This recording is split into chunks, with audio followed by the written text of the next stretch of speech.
Welcome to On the Right Side of History with Kansans for Life. Come with us as we connect the pro-life movement's past to present, uncover hidden or forgotten history, and its connections to the battle still raging today. Now, here's our host, Danielle Underwood. Hi, everyone, and thanks for joining us today. I want to give a warm welcome back to our growing group of listeners to this new podcast. We love hearing from you. So if you've been enjoying these conversations, please leave us a review on the platform where you listen. Be sure to subscribe and share this with your friends. I've been really looking forward to this conversation today because it intersects directly with our team's daily battle to get the pro-life message into the public square.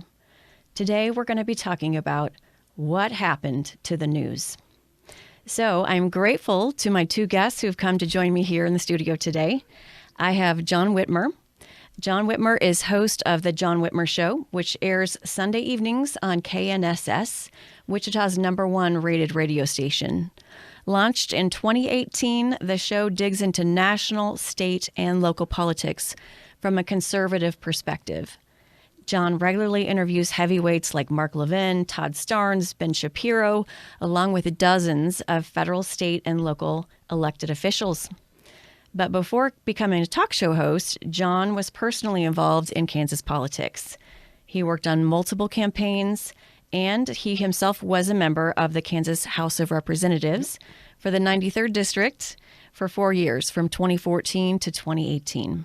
And John and his wife, Marlena, have lived in Wichita for over 30 years. Hi, John. Hi, thank you for Happy New Year. Yeah, thanks to you too.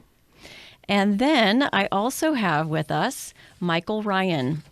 Michael is a Kansas City native and an award-winning editorial writer and newspaper columnist, a veteran reporter. And he has covered law enforcement, courts, politics, and much more for the Kansas City Star and some other large market papers. He now serves as executive editor at Heartlander News and The Lion, two top-notch online news publications. Hello and welcome, Michael. Well, thank you for that nice introduction. Yeah. I couldn't have written it better. Well, I'm really glad to have you both here. I wrote mine. That's how you get around that. See, so lots of shallow flattery in there, built in. There was missing some adjectives, I noticed. Well, I put more in there. She just deleted them. Yeah. Actually, I did a lot of that writing myself. Thank you very much. So, gentlemen, you both have unique perspectives on the media. I'm so glad that we have you coming from the radio world, you coming from the print world, two sides of the media. You're both very pro-life, and you've both taken a stand in what you've written, what you've said. You come from our world, and so you see things from our perspective, and I've always really appreciated that. You've both also interviewed me, so this is really fun for me to turn the tables on you guys. Yeah. I don't usually get this opportunity. So, Michael, you have a wealth of experience from your work within the belly of the beast. You worked in print media. How many years have you been in print media? Well, I left newspapers a couple years ago after about 40 years. 40 years. Mm-hmm. Wow. Yeah. So that was a big change. It was a huge change. It was very liberating, actually. Mm-hmm. You mentioned I write for The Lion, which is a publication's national education news site for the Herzog Foundation in Smithville. Mm-hmm. And it's just been the best gig I've ever had. Wow. That's exciting. Well, we'll want to hear more about that. John, you keep close tabs on different voices speaking on various issues and how they are being portrayed for your segments, and you help unpack that for your audience. Yeah, I mean, what I've seen in particular is, well, take for example, the Value Them Both amendment and the way that was covered by the media. Mm-hmm. If you're an outsider and you read Kansas news or watch the coverage, you would think that Kansas is now a pro-abortion state. And the media covers it that way. They refer to Kansas now as a pro-choice state. We're not. Kansas is not a pro-choice state. We're a pro-life state. And yet the media will tell you now, oh, ever since that, it was 60% of the vote. So we must therefore be a pro-abortion state. And we're not. But that's the way the media is choosing to cover the outcome of that election. Yes, that vote didn't go the way pro-life advocates wanted it to, but there's multiple reasons for that, not the least of which is the outside money that was spent. But the media portrays that because that's how they want to. And I think that's a perfect example of how they're going to spin it the way they want to spin it. And I'm sure you saw that working for the Red Star. I mean, it's they're going to pitch their narrative to fit the way they want to cover it. And I think that's more than anything what I've seen, in particularly on this issue, is, and you see it with television as well. I mean, when MSNBC has their opinion hosts covering their election night news, that alone should tell you how the media covers news anymore. And it's sad, really. It really is. When Walter Cronkite was the voice of nonpartisan, non-biased news coverage, and now it's Rachel Maddow, what does that say about the state of news these days? Good point. Well, we were talking a little bit before we started this about the fact that it's gotten a lot worse than the last few years. And I certainly noticed a change after 2016.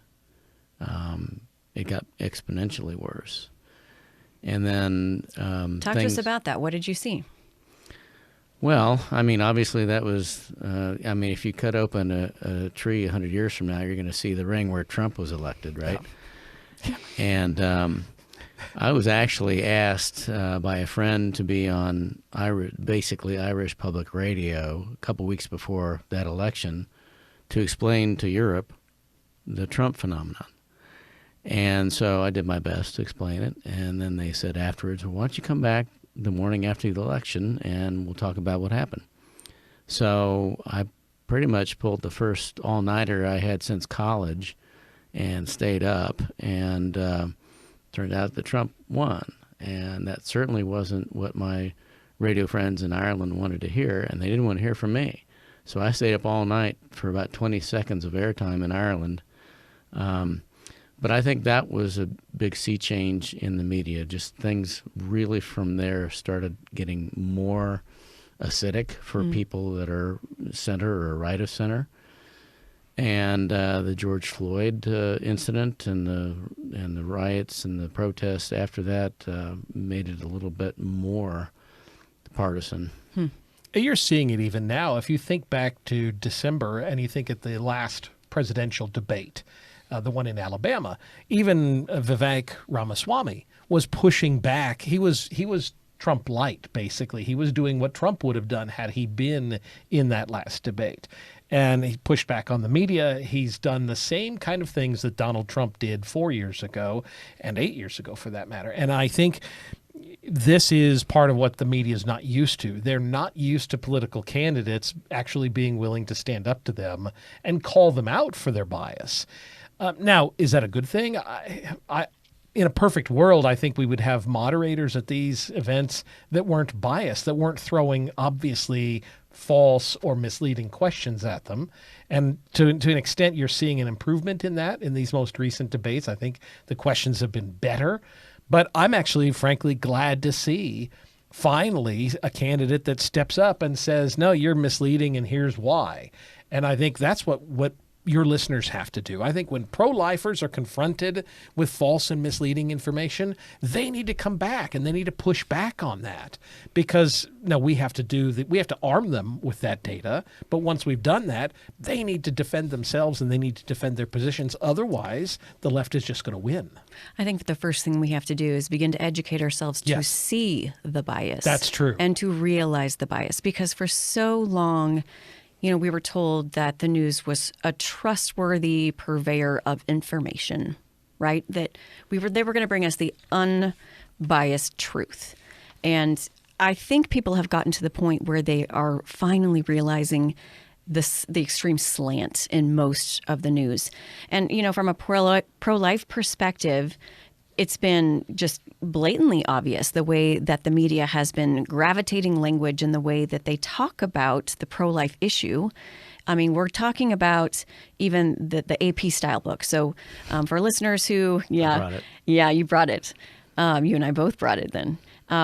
So if you're not familiar with the AP style book, for writers, for journalists, the Associated Press, the style book that they put out is essentially the Bible for the writers. I mean, it's the standard. And not that every single publication follows it, but generally speaking, it's very influential for publications that, whether they lean right or left, most people do reference it for most things. Why don't you explain for us? Well, I think the point is to standardize how you do things so it doesn't jar the reader, so that you don't capitalize a word and then later in a sentence it's not capitalized. It's just kind of a standardization of the language kind of thing, but also to try to be fair and accurate. But I think it's gotten a little bit away from that. I mean, I followed this thing for a long time. And back in the day, it was you were pro-life or pro-choice, right? It's even-handed, both kind of positive terms, so it's not unfair. But I'm kind of disappointed to see that the AP style book has changed. It says now, use the modifiers anti-abortion or abortion rights. Don't use pro-life, pro-choice, or pro-abortion unless they're in quotes. Avoid the term abortionist, which connotes a person who performs clandestine abortions. I never thought that. But, here's the deal. I mean, to be fair, if you call somebody anti-abortion, you should call the opponent pro-abortion. I mean, that's the same language. That would be neutral. Right? Right. You could make a case that at least was an attempt at neutrality. Or factually accurate, at least. Yeah, consistency. But they couch the pro-life position in the most negative terms possible. Against abortion. You're anti-abortion. And the other side is being for rights, not abortion. But let's keep in mind, the media is also the ones that are pushing terms like birthing parent instead of mother. So, let's consider the source here. I mean, I don't mean to inject some ludicrousy here. It's an excellent point because they are getting more and more extreme. Right. Some of these people still think that men can have babies. So, consider the source. Yeah. Some other ones that I thought were also particularly egregious.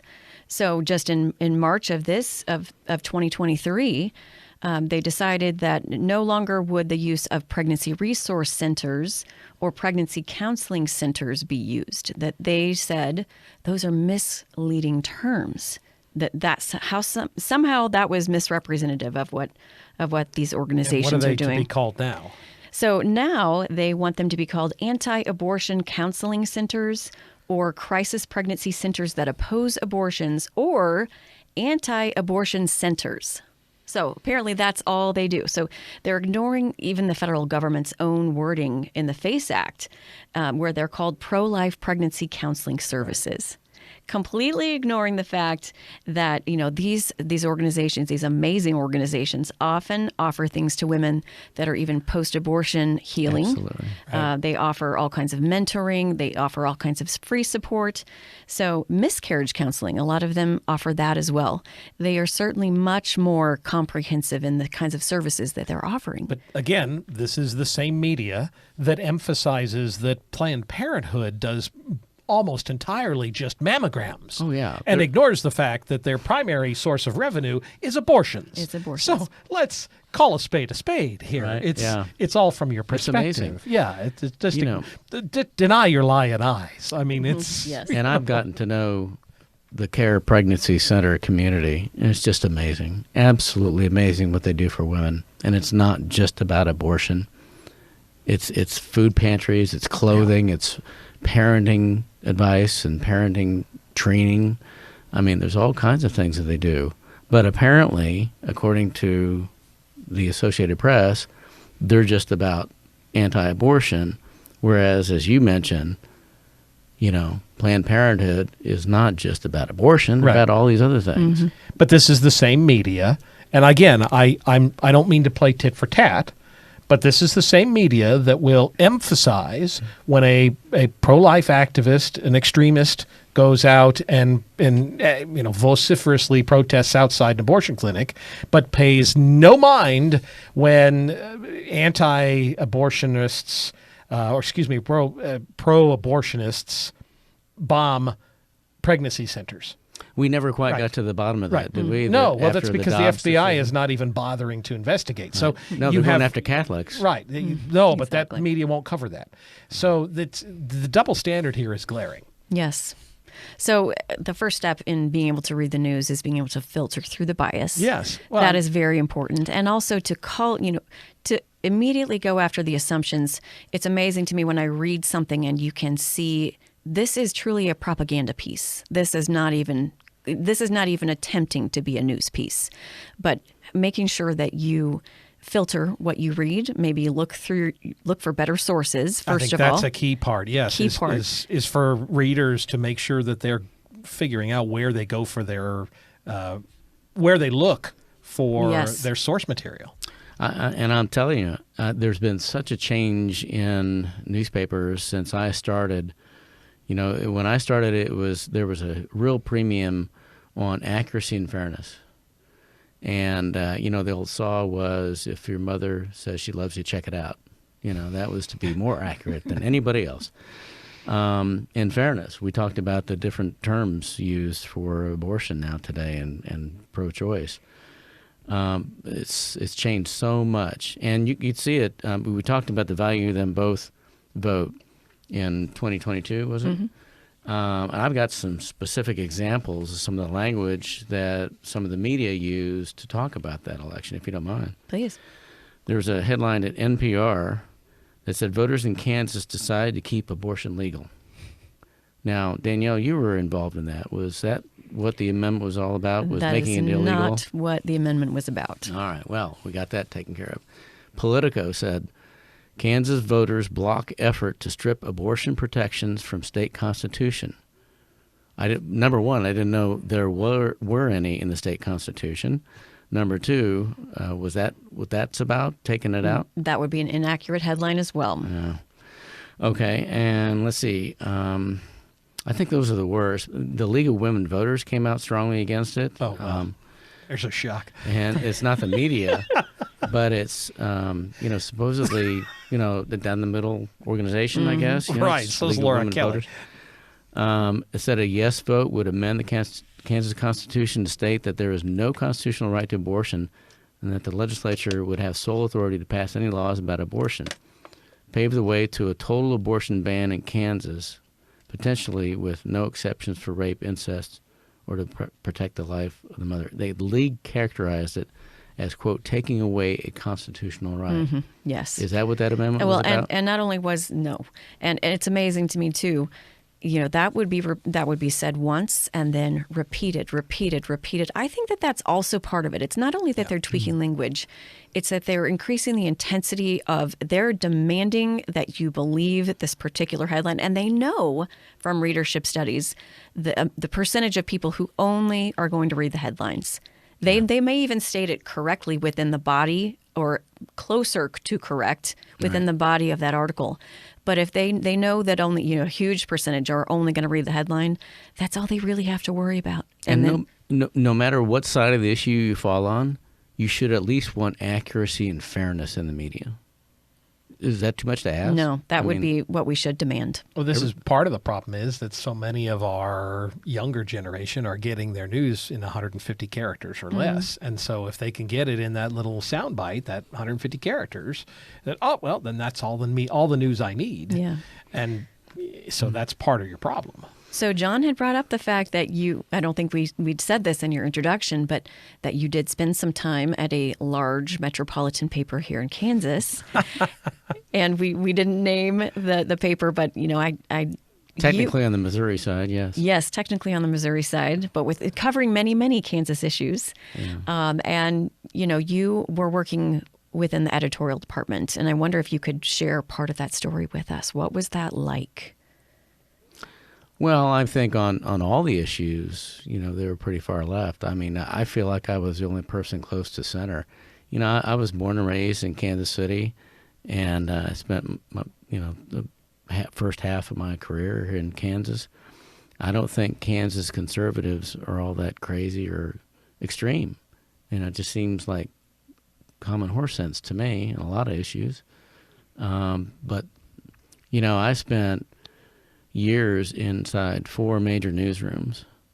And because I was center right, I was a pariah in every one of those newsrooms. I mean a pariah. I mean, I was called every name in the book, Hitler, you name it.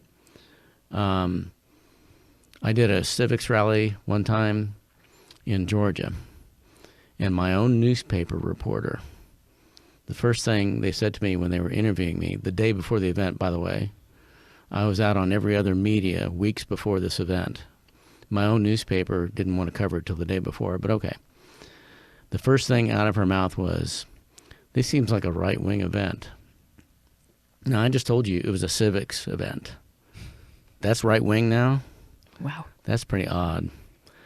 I spent the last 2 major newsrooms I was in, there was probably 36 televisions blaring overhead. Not one of them was tuned to Fox News or anything close to it. Not one. There was one day where they put it on as a joke to tweak somebody. I've got some specific examples about when Missouri was looking at an 8-week abortion ban in 2019. These are specific examples from that newspaper. May 17th of 2019, this is out of the story. The Missouri House on Friday passed a near-total ban on abortion, outlawing the procedure after 8 weeks. Now, remember that 8 weeks. May 24th, not too long after, Missouri GOP Governor Parsons signs near-total abortion ban. And then September 1st of 2021, near-total abortion ban goes into effect. Now, why is that important? It's because it was an 8-week ban, after 8 weeks. But the fact of the matter is, Daniel, you know that at least 2/3, if not more, of all abortions take place before 8 weeks. Mm-hmm. Yes. And that's near total ban.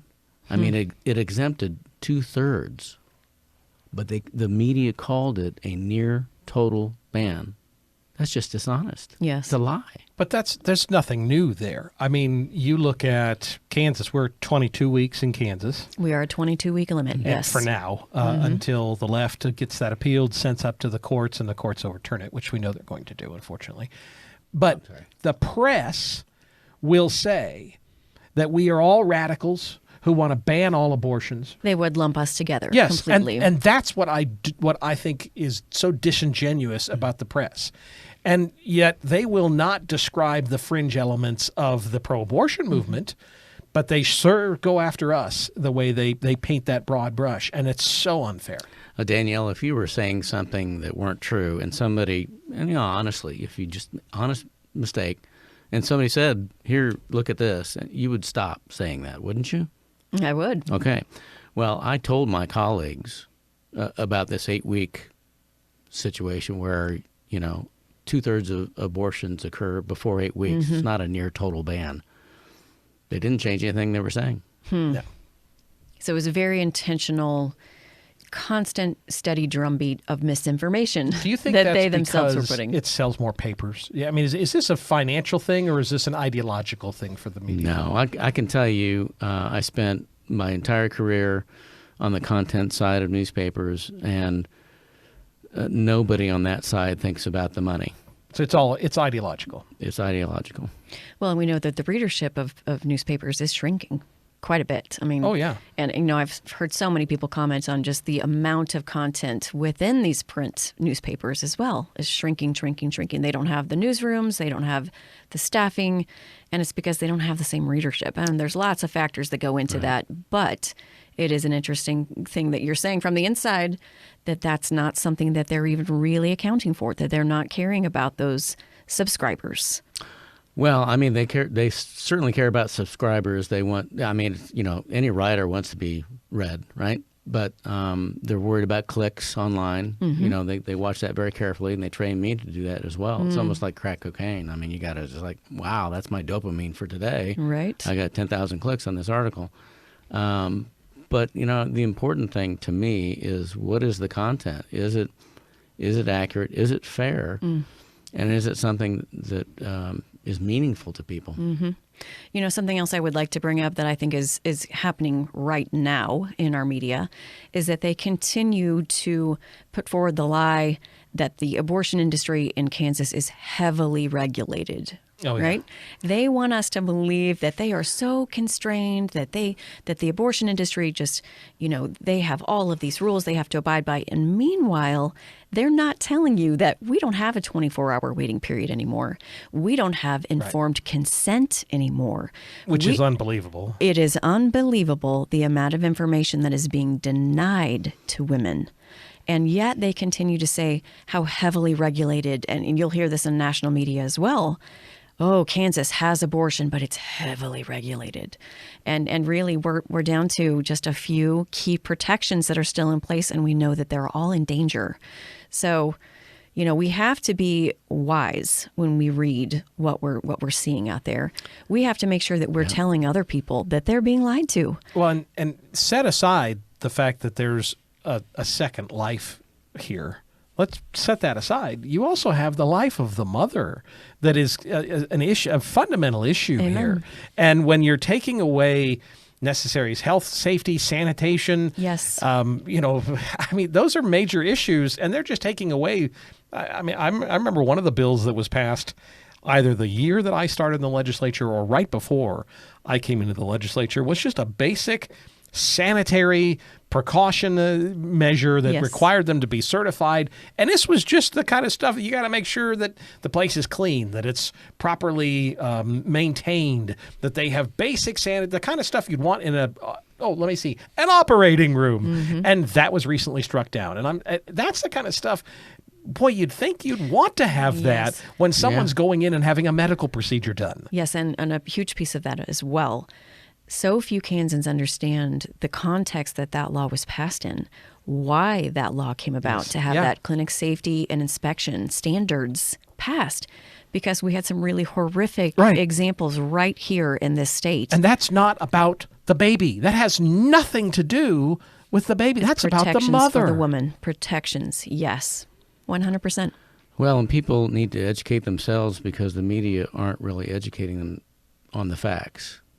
You mentioned that there's a 22-week ban after 22 weeks in Kansas? 22-week limit here, yes. All right. Do you know the percentage of abortions that occur after 21 weeks? Not off the top of my head. Do you know it off the top of your head? According to the CDC, 1.3. Oh, this is national numbers. Okay. Yeah, 1.3% of all abortions happen after 21 weeks. So I'm not real good at math. Help me out here. I believe that says that Kansas is exempting almost 99% of abortions. Allowing, basically. Right. Yeah. So in other words, it's the law is essentially... The Kansas ban is on 1.3% of abortions, basically. However, we do have to remember that we have our own history here of having one of the most horrific examples of late-term abortion happening in our state. The dismemberment abortion. Well, but we're talking about late-term abortions that were happening here, that women were flying internationally to come here for those types of abortions, and we do not want to return to that day. But if you're allowing almost 99% of abortions to occur, is that restrictive? We're not protecting as many babies as we would like to. We are very grateful the ones we are protecting. We want to build on those protections again. And, you know, in Kansas, we had reduced the number of annual abortions by almost 50% before that state Supreme Court ruling came down. And like you're saying, essentially created this unlimited right to abortion in our state that puts all of our laws at risk. So we have, you know, we're doing everything we can do. One of the most essential things we can begin to do now is, first of all, protect as many women from this predatory abortion industry as we can by providing excellent resources through those pregnancy resource centers, trying to pass legislation that will be able to withstand the very strict reading of our state Supreme Court, how they are trying to apply this ruling. And then we're going to have to educate. We're going to have to turn more hearts and minds to understand this issue And somehow that's really the reason we created this podcast, is because we became so frustrated with never, I did interviews. I would do a 15-minute interview with a television station. And there was one time that I did that 15-minute interview. They literally gave me 9 seconds of that segment. 9 seconds. And the abortion industry was given, I think, maybe a minute 30 to expound on everything that they wanted to make sure that Kansans knew, what they wanted Kansans to believe. And the bias is just insane. And so we were like, we have to go directly. We have to go directly to the people because they are not being given the information they need to really understand this issue and to get behind it and to unify. Well, I interviewed a congressperson recently who was formerly in the media, and I'll be writing about it soon at heartlandernews.com. And it's just amazing what this person went through. I mean, just couldn't believe the bias he was dealing with. From the news media. Yeah. Yes. From his colleagues, from his bosses. Yeah. Yep.